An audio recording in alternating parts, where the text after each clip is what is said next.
Gracias, presidente. Buenos días, diputadas y diputados. Primero, agradezco el espacio que se nos brinda para dar una opinión sin ser miembro de esta comisión. El dictamen que presenta dos dictámenes, sí que eso significa una mala señal, porque no hay un trabajo previo que consense, que construya.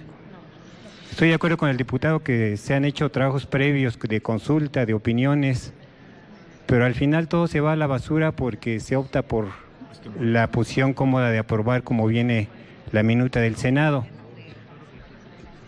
La mayor parte de la ley es buena, sin embargo voy a subrayar un tema que a mí me llama la atención. Esta Cámara de Diputados es una instancia revisora, es la segunda instancia en un proceso legislativo que puede revisar lo que viene de la Cámara de Origen, Cámara de Senadores. Hay una inconsistencia en la minuta que envía el Senado, artículo 1, de los sujetos obligados. Aquí es importante determinar los sujetos obligados porque van a aplicar una ley federal que trata los de garantías y derechos de datos de personas en posesión de particulares, o se sujeta a esta ley que está por aprobarse o que se está trabajando. A mí me llama la atención que en el artículo 1 se considere que los sindicatos y cualquier otra persona física o moral que reciba y ejerza recursos públicos o realice actos de autoridad en el ámbito federal, estatal y municipal sean responsables de datos personales en términos de la Ley de Protección de Datos Personales en posesión de particulares. Esta disposición es inconsistente e incongruente con el Sistema Nacional Anticorrupción. La Ley General de Transparencia y Acceso a la Información Pública determina quiénes son los sujetos obligados. Sujetos obligados que retoma la Ley Federal de Transparencia y Acceso a la Información. En ambas, tanto en la general como en la federal, se considera sujetos obligados a los sindicatos, personas físicas y morales que reciban recursos públicos. Con esa disposición, la sacamos de la cancha y los metemos a otro carril. ¿Sí? No hay congruencia en esta disposición del artículo 1 con la Ley General y con la Ley Federal de Acceso a la Información Pública Gubernamental.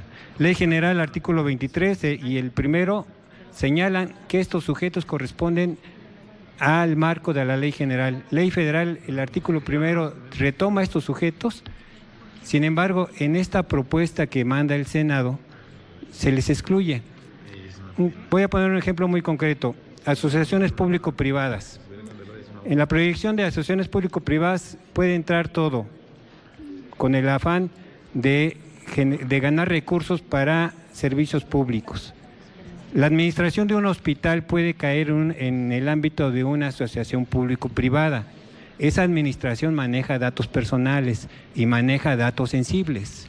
¿Por qué mandarla a una ley que trata datos personales en posesión de particulares y no incluirlas en esta ley? ¿Cuál es la razón?